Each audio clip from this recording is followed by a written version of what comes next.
Welcome to the first episode of Rooted Remedies podcast. My inaugural guest is none other than renowned neurosurgeon Dr. Jack Kruse, also a former practicing dentist. I am so grateful for the gift of his time, the opportunity to have shared space with him, and the treasure trove of information, the golden nuggets that he left with me in our conversation. Heartfelt thank you for your encouragement and for your words of wisdom. Join me in learning more by hitting the subscribe button to this channel. You are also welcome to join my email list, which I'll put below in the description box. And also hit the bell for instant notification, and let's stay connected. So really how I want to start out with you is how I found you personally. So I had my son in April of this year, and I came to Florida, which is where I am now, at my mom's house, and I spent the summer here. And the entire summer, she was like, hey, I found this guy. He's onto something. He's got some really good information. Can I send you a podcast? And obviously, 3 months postpartum, you're in the weeds. You know, you're sleeping, you're not sleeping, all that jazz. So when I finally returned to Colorado, I did so this is end of July. I did the animal-based 30, plus I walked every sunrise and every sunset to catch it. And I live in Boulder. So, and where I happen to live there's a really good view of the Flatirons. So yeah, I was that weirdo, I guess, if you want to call it, doing that walk every day. And then I did it again in again in September, and again in October. And then really it's been such a shift that I was like, I have to figure this out. I have to share what we're doing, what I'm doing. And so in the background of all of that, I had really gotten into oral health and helping, because my daughter fell at the park, developed a little lesion, and the dentist was like, cool story, just make sure it doesn't turn into a cavity. And I don't know if you recall, but I was into the Weston A. Price Foundation. I was the former chapter lead of Boulder. So the information is not lost on me. That you need good food to support your kids and their development. And they're kind of getting into it now, but the quality water. Good food though is only a part of the story, and it's a very small part. And I famously told the Western A. Price people in Vermont when I was there in 2016. I remember Western A. Price was a dentist, and when you read his book, you'll notice that every single picture in there is people who are eating food, but they're doing it outside. And that's part of the story.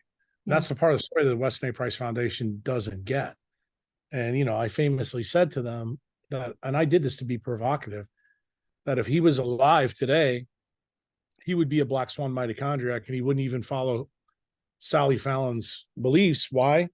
Because she sold people a bill of goods, as a PhD. She wants to make it about the food. And it's not that her message isn't good. I'm still a big proponent of good food, but people don't realize food is an electromagnetic barcode of where the sun and the earth are in relation to each other. And that story has to be accurate for your mitochondria to decipher. And if it's not, disease results. So, for example, in the Weston A. Price ideas of things, I'll try to give you a good one. Coconut is a good thing, but a coconut in Boston or Boulder is a horrible idea because they don't grow there. And therein lies, I guess what I would call the Dunning-Kruger effect of the food gurus or the Weston A. Price Foundation. They need to understand what they're missing before they can truly teach people, what living in nature is really about, what decentralized living is about, because that's effectively the message that I got from Weston A. Price when I knew about his stuff back when I was in dental school in the 70s and the 80s. And that's not the message that's being promulgated, to the masses now. And therein lies my problem. And I always tell people on podcasts, look, my mouth's not a bakery. I'm not going to, be one of those guests that are going to give you the warm and fuzzies. I'm going to tell you the truth, because I think the problem is the truth in the world today is for sale. It's for hire. Yeah. And we, as the silly talking monkeys who know better, we have to tell the people the truth. And the truth as we know it based on the best data. And right now, that truth is not that food is the be all end all, because it's not. Turns out your electromagnetic environment is the be all end all. Food's on the list, but it's just not at the top.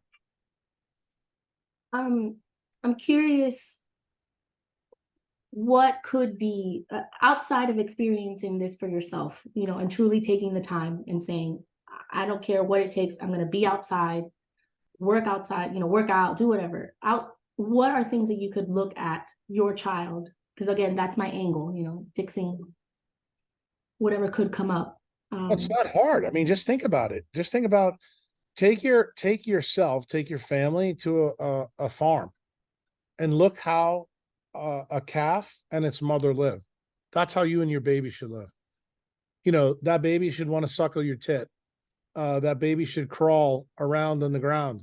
That baby should get dirty. Doesn't need to have their clothes washed right away. In fact, I don't think the calf wears clothes at all. Yeah. So why does the baby have to wear it? And if you say, oh, well, the baby may shit or piss, okay, doesn't the calf shit or piss?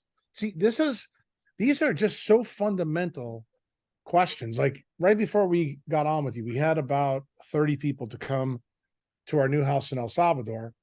And we had a lady here that, hosted the Miss Universe last night on TV, but there was a baby here and the baby was crawling on my floor, rolling around, smile, tan, and the mother and father are from Australia. And I'm like, and I said to both of them, because I did an interview with them right before I got on with you, I said, this is the message we need to get to people, that there's nothing wrong with doing this with our kids. But you know what the problem is? The pediatricians, your mother, your grandmother, they're going to tell you all kinds of bullshit that have been uploaded by like a USB from centralized medicine it's just bad ideas. And the thing is, we just recapitulate the bad ideas without actually out thinking about it. And the crazy thing is when you go to a farm and you see a wild animal born and you see the first 6 or 7 months of its life, and then you think about us, we're doing it all wrong. Yeah. We just are. And it's not that hard to get. I mean, just look to nature and she will tell you the recipe. And you have to realize you're the one silly talking monkey that has 2 frontal lobes that allow you to break nature's laws. And you have to realize the beliefs that we have that have been put us by civilization, by society, by being a social primate, we are very sensitive to environmental mismatches. And when we perform an environmental mismatch, the result shows up in our time machine, which is our colony of mitochondria. And that leads to something called heteroplasmy. What is that? That's when diseases are much more likely to happen. Why? Because the engines that are in our tissues don't work as effectively as they should work, or I should say, as they're designed to work by the blueprint that nature put in us. And all of this is all decentralized physics. You don't have to know, and I don't have to teach you, quantum mechanics, like I have to teach to some of my members or do other podcasts. I don't have to teach wild hippos and lions or rhinoceros quantum mechanics. You know why? Because they know how to do it. That's the reason why you hear me on so many podcasts say this. It's really not that hard. This shouldn't be hard for young mothers. The fact that we have to do a podcast about this, it goes further to my point of how bad our species is in the mammalian clade. We think we're so smart, but we're not that smart because we break nature's rules. I wanted to share really quickly. So in January, we went to Holbox, and at the time, my daughter was 2, just before turning 2. So, and it really, I promise you, she was in just the bottom on the beach, no sunscreen, no hat. And obviously there were other tourists there. It breaks my heart to see the inch thick sunscreen and the people with the hats and the pants. And I've heard you say in other podcasts, they're just they're plainly dopamine depleted, and so it affects them to be in the sunlight. And I guess what I want to get across is, when you are a new mom or a young mom or whatever, and you kind of rely on the input that No, you're relying. Let's cut to the chase, because you're not telling the truth here. You rely on your mother, and I got to be honest with you, your mother is not a good resource. Why? Because she's tied to the centralized system too. That was put into her by her mother and by your aunts and your sisters. Wrong answer. The answer is look to nature, because your mother isn't a wild animal. I disagree with you. I knew where you were going to go, and I'm like, you're not going there. It's a bad idea. Women need to hear the truth. If you're in your last trimester, what I want you to do is realize that most of the things you're going to hear from your family are wrong.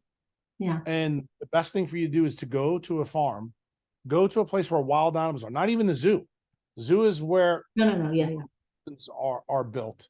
I want you to go to a farm and talk to people who take care of animals, who do animal husbandry, and ask them about how animals do. And if you're really smart, you do this through your whole pregnancy, and hopefully you actually even do some homework about apes and monkeys and gorillas and chimpanzees. Why? Because that's our clade. And you will find that how they take care of their young is radically different than the way we do it. And you should be okay for the criticism that you're going to get from your family, from your mothers, about how you're going to bring your child into this world. The bottom line is time is the most valuable asset you have.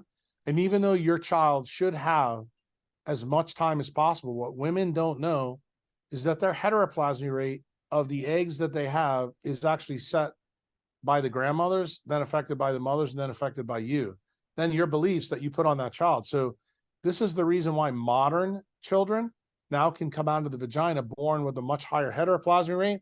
That's effectively where like childhood cancers and childhood diseases come from. And you don't realize it's from the bad ideas that have been put into us by our previous 3, 4, 5, 6 generations. So no, they are not the Library of Alexandria resource. Nature is.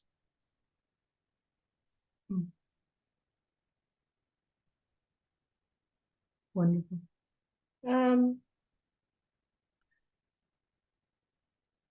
So basically every question I have for you ends with look to nature. Yeah. That's why I said the message I don't think is that hard. I mean, no, I agree, which is why, I keep wanting to bring up my perspective in it, just to prove to you that I understand what you're saying. And outside of I don't want to offend anybody by saying this, but outside of a person who has moments of desiring to be a critical thinker, they're just going to follow what they're told all the time. And when you have captured organizations, when you're eating at the feedlot, you're going to act like a feedlot animal. Right. That's effectively what a zoo animal is. That's what modern humans are. That's what centralized medicine is built around. The entire system is built around these ideas. They're not interested in you getting healthy. They're interested in you being a customer for 70 years, 80 years as you go around. They want you to live the same life every year, being a slave in the cave, just like the Plato's allegory of the cave. And the crazy thing is, they know, just as the Romans knew, that if they give you the circus, that you'll continue to put your hands out to put the cuffs on to stay a slave. That's effectively what actually COVID has taught us the last 3 years. Yeah. And I disagree with you. You should want to offend everybody watching this podcast, because you know what? That's the only way you change people's behavior. If you try to make this, shits and giggles and everybody gets a trophy, that's not how nature works. Nature has extinction events. Great white sharks eat baby seals. That's reality. We eat animals, reality. And if you're afraid to talk about that, then why even bother doing a podcast? You have to tell people the truth. You have to put them in chaos. You have to tell them your grandmother and mother aren't the resource you thought they were. They may be good for, the tomato bisque recipe in the family, but guess what? They may not know the best thing for that baby right now in the environment that's radically changed from when your grandmother came in to this world. It's a radically different world with radically different ideas. And that baby needs to be prepared. And you have a duty to that baby because you decided to have sex and bring that baby into the world. Yeah. And you know, I always tell my members that it's always who are you good for if you're not good enough for yourself? In other words, I want you to be the CEO of you and a steward of you. But the difference is, where does that story change? When you decide to have a baby and that baby comes out, in other words, the baby goes above you. In other words, you're no longer the CEO of you. You're the CEO of that baby, and you better take damn good care of that baby because that's what your job is. But as soon as that baby is self-sufficient, then guess what? It's back to you taking care of you. And the problem is, I don't think people look at it like that. I mean, I can tell you when I go even to the stores here in San Salvador, when I see people putting an iPad in front of a child as a digital babysitter, and they think it's a great idea just because, well, my mother bought the iPad and this is a way for you to have a break and this and that. Sorry, that's not how it works. Okay. That may be convention, but it's not normal. How you're designed to work. So, I mean, how do you survive in a world like this? I mean, in my case, I'm 38. You answered the question. You realize that, right? You answered it. You become a critical thinker. People always ask me, Jack, you don't sell diets, you don't sell supplements, you don't do any of this. You know what I sell? I sell how to think.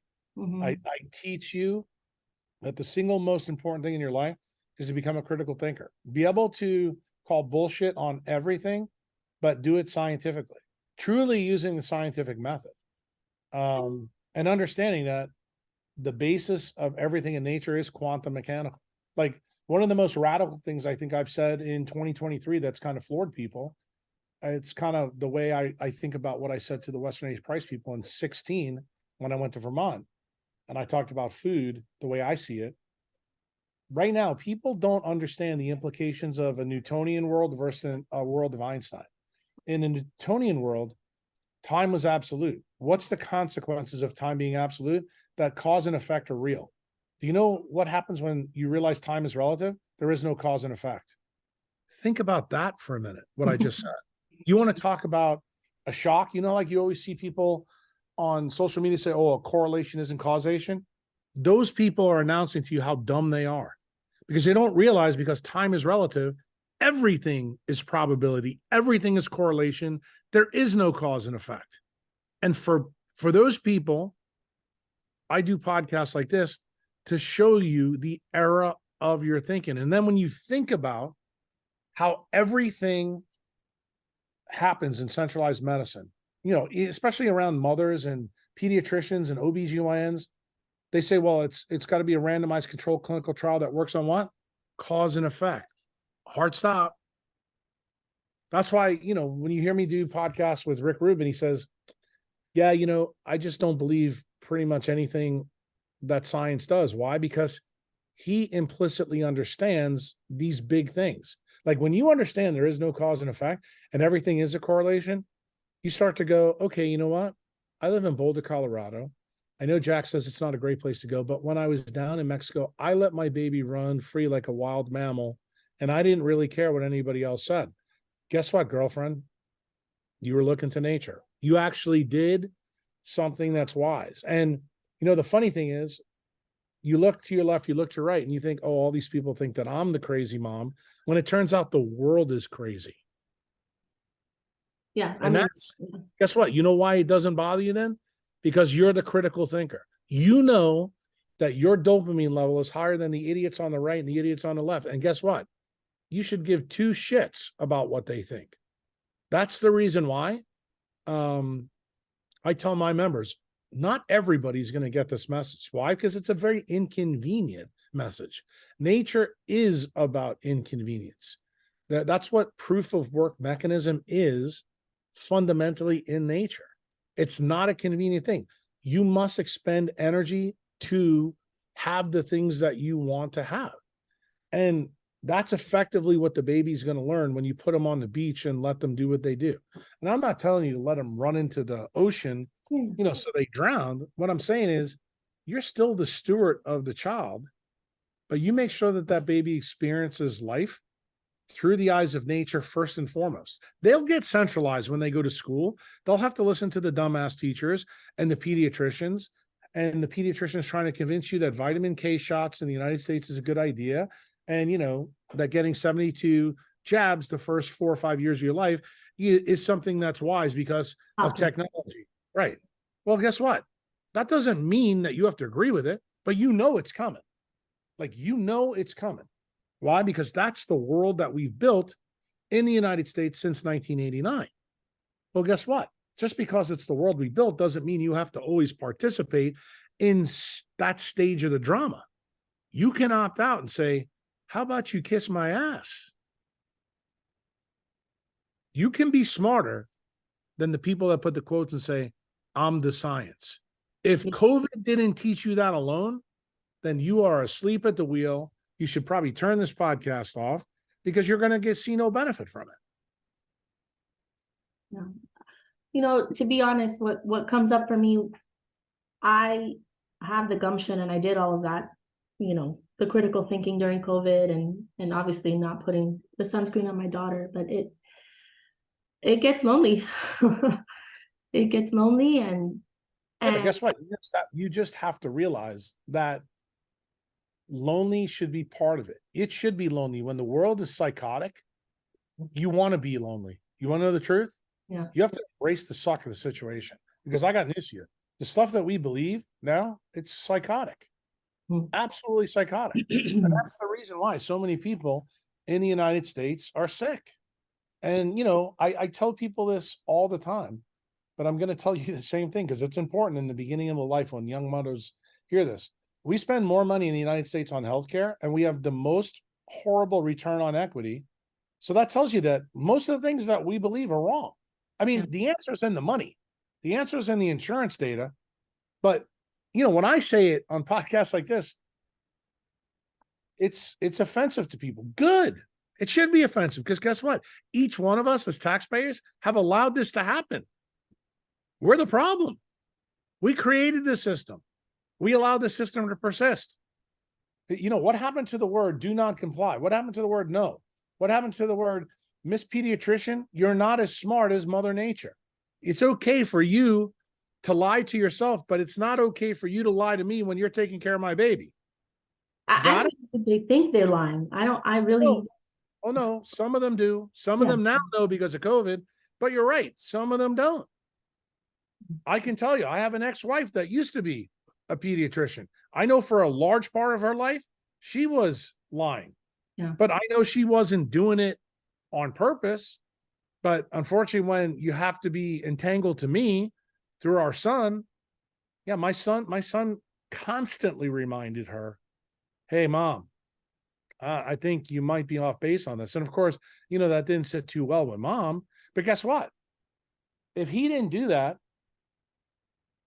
she may never have changed her opinion. You know what the beautiful thing about mammals are, especially humans? When you get shoved the shit sandwich down your throat and you have to swallow it and you realize you have the ability with these two frontal lobes to change reality. In other words, change your belief, change your perspective. So guess what?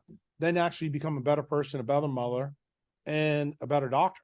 And see, the thing that I appreciate about people is that they do have the ability to change. And I actually like that. And when I see people change and adapt, I don't crucify them for their old position.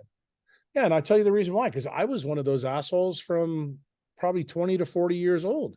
I didn't have my epiphany right away. I know that I did harm to the people that I was taking care of, and I speak freely about it on podcast. It doesn't bother me. Why? Because that chaos brought me to where I am right now. If I didn't get punched in the mouth, I would never have changed. I never would have adapted. I would have continued to be part, of the sausage making empire that's centralized medicine, and to keep, people like you, people like your baby, keep running them through the conveyor belt. Yeah. So you got to look at this a lot of different ways. This is the reason why being controversial is good, especially when the system's built the wrong way. It's actually survival of the wisest, if you really understand that. What would be your vision of decentralized dentistry then? Well, this is kind of interesting because this would probably be pretty controversial. I think dental floss is a waste of time. Fluoridation is a waste of time. Why? We have this pretty famous guy in dentistry, Peter Unger, used to be at the University of Arkansas. I don't know if he's still there. He studied mammalian skulls all the way through history. Turns out the further you get away from modern dentistry, the better the dentition is. Go figure that out. I mean, Western A. Price, I think, would believe that as well because he had so many run-ins with the ADA. But modern dentists don't want to hear this. You know, I'm usually pretty good about going after the allopathic docs, but I got to be honest with you, allopathic dentistry is a problem too. Yeah. And do I think that brushing our teeth is also a mandatory thing? I don't think that it is. Now, that's for people who are fully connected in nature, who are eating, you know, an electromagnetic appropriate diet for their latitude. Well, let's face it, those people right now probably can fit in a thimble who are listening to this podcast. So because you don't live like that, that's the reason why brushing your teeth, flossing your teeth makes sense. Why? Because you're going to try to limit, you know, the oral microbiome's effect, you know, on the tissues in your mouth. So when a dentist comes out and says, look, I'm for floss, I'm for toothbrushing, what are they really saying? Because most of my patients don't live in nature. And I'm okay with that message. But what I'm trying to tell people is, I want you to be a wilded human. And if you're a wilded human and you're doing the things that nature tells you to do, toothbrushes, toothpaste, floss, periodontal disease becomes superfluous because they won't happen to you. Yeah. And nature actually has that answer. Believe it or not, every King Tut exhibit has that answer. Why? Because the Anubians that built the pyramid when King Tut was alive, their skulls are perfect, so is their dentition. But you know who's not? King Tut. He's diseased. His teeth are bad. You know, he had evidence of periodontal disease when he was 15 years old because he died when he was 15. So when you actually see the record from 5,000 years ago, that when there was no modern dentistry around, but yet there was humans that lived at the same latitude in the 28th latitude in the Giza pyramid region that actually did perfectly fine without, you know, Joe Q dentist. Then the question you have to ask yourself is, the modern beliefs that we have around dentistry accurate or not? Well, I think I just laid that pipe, you know, down. So it's something for you to think about. Yeah, it's clear to me in my readings that it's more than what's actually ends up in your mouth. More than that, it's what you put in your body. And I'm going to guess that you're going to say it's the sunlight and how you're interacting with nature. I don't think it's really what you put in your body. I think it's the environment that your body's in. I mean, people don't even realize that the amount of salivary flow is directly correlated to how much sunlight you get. How do you like that? And That's guess cool. what? Yeah. Well, of course it's cool. It's nature. But the thing is, you don't know it. Yeah. And because you don't know it, you have this stupid belief that the food you put in your mouth is more important, and it's not. See, that's the sacred cow that I have to slay. Okay. And I've been slaying it for 20 years. And I'm okay if people believe bullshit, but don't expect me to come on a podcast and let you regurgitate the bullshit everybody else believes, because it's just not true. And there's many ideas around this. Our system is built around decentralized networks. The environment that you're in is critical, you know, to your oral health. It's not only critical to your oral health, but this is the reason why oral health actually tells us a lot about systemic health, because they're fundamentally linked. And, you know, that ongoing paradigm shifted actually when I was in dental school. Like, this was like big news to people that actually periodontal disease was a predictor for heart disease. Back then in the 80s, everybody thought it was interesting correlation, but not cause and effect. But now we know for sure it's actually highly correlated, highly probable. If you have periodontal disease, you have probably peripheral artery disease and coronary artery disease at some level.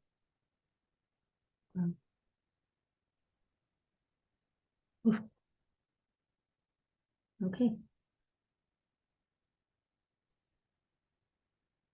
Do you feel that you have something that you want to say that you're maybe worried that I won't ask you?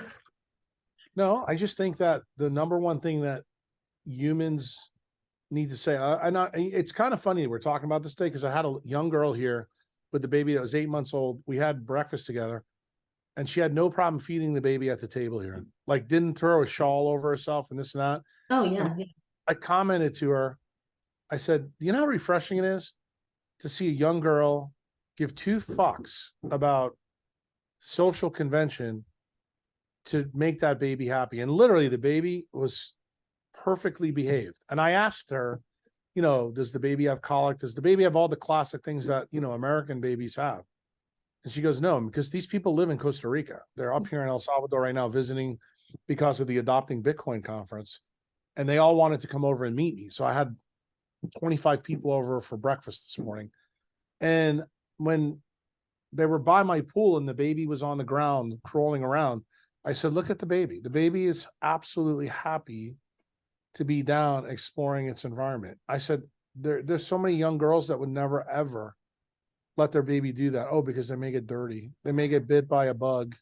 You know, they may, what you can think of the myriad of different things that your mother and your grandmother and the pediatrician would tell you why that's a bad idea. And I just want women to know that motherhood isn't that hard to get. Okay. Humans have been on this planet, depending on who you believe, 3 to 6 million years. And I'm talking about Homo, the species. We've gone through iterations of Homo. We're the last iteration is Homo sapiens. We've had to do something right. There was no doctors and no dentists around for that time. And we are here, proof today that the way Mother Nature built us to work in the environment is perfection. And the more you subtract your child from that protection or perfection, the more you're going to have to rely on the paradigm that wants you to believe that they're smarter than nature. I reject that premise, and you should too.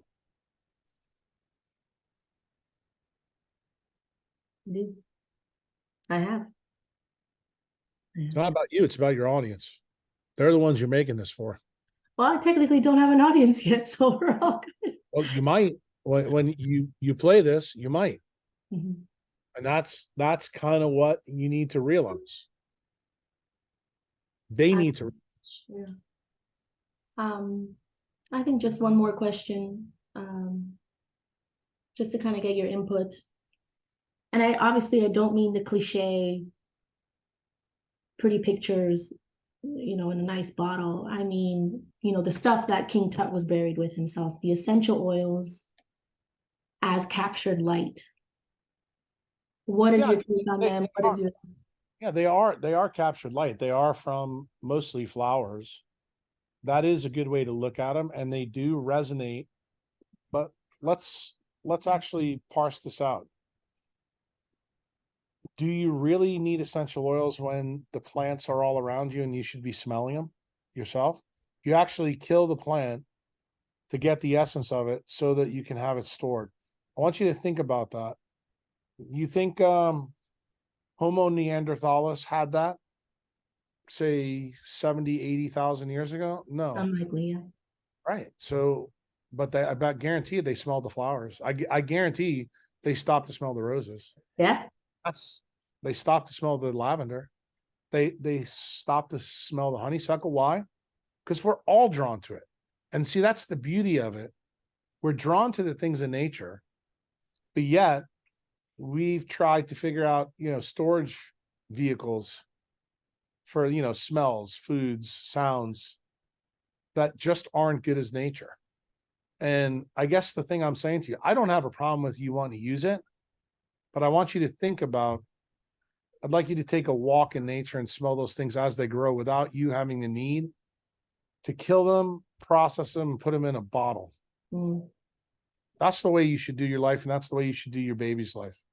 Doesn't mean that you can't buy them essential oils on their 16th birthday and say, look, just remember what our walks in the park used to be. These are the flowers that I used to take you to see. Never forget that connection with nature is huge. Beautiful. Yeah. All right. I think that is it on my end. All right. It was nice talking to you. Yeah. Thank you. Keep going. Okay. Bye-bye. Bye.